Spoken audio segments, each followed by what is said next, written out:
Quant à notre défense commune, nous rejetons comme fausse le choix entre la sécurité et nos idéaux. Nos pères fondateurs, face au péril que nous n'imaginons même pas aujourd'hui, ont veillé à ce que l'état de droit et les droits de l'homme soient maintenus. Il y a une charte et ces idéaux éclairent, nos idéaux éclairent encore le monde et nous n'y renoncerons pas. Et donc, à tous les autres peuples et tous les autres gouvernements dans toutes les grandes capitales ou dans tous les petits villages, sachez que l'Amérique est l'ami de toutes les nations et de chaque homme, enfant et femme qui recherche la paix et la dignité, et nous sommes prêts à assumer le leadership dans ce domaine.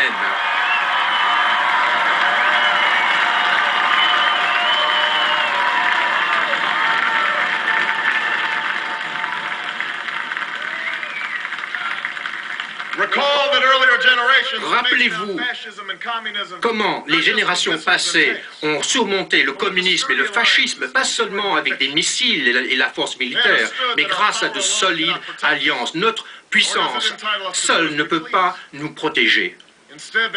Ils savaient que notre puissance croît avec une bonne utilisation, avec la justesse de notre cause et l'exemple que nous donnons, et les qualités d'humilité et de maîtrise dont nous faisons preuve. Nous sommes les gardiens de ces idéaux. Et guidés par ces principes, nous pouvons faire face à ces nouvelles menaces qui demandent un effort plus grand et une meilleure collaboration, coopération, compréhension entre les nations.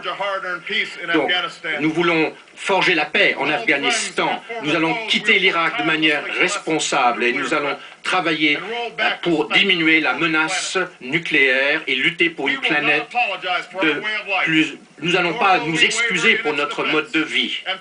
Et pour ceux qui veulent faire avancer leur cause par la terreur, nous leur disons que notre esprit est plus fort et ne sera pas brisé. Et nous vous vaincrons, et nous vaincrons, nous vous battrons.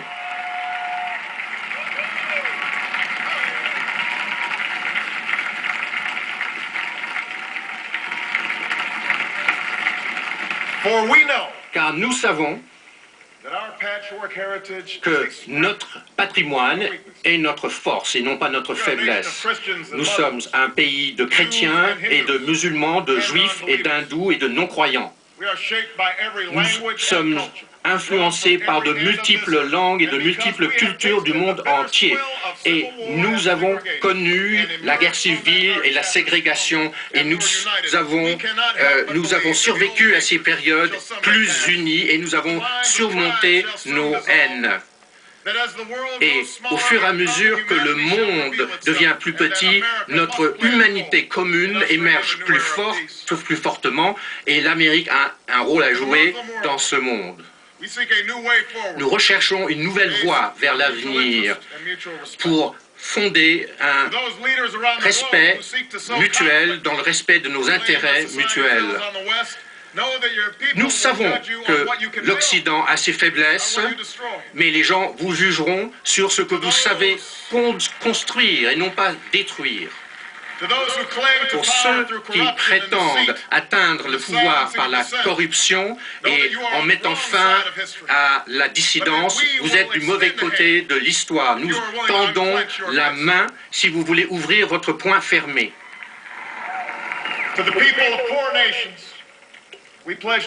Au peuple des nations pauvres, nous nous engageons à vous aider et à alimenter l'esprit.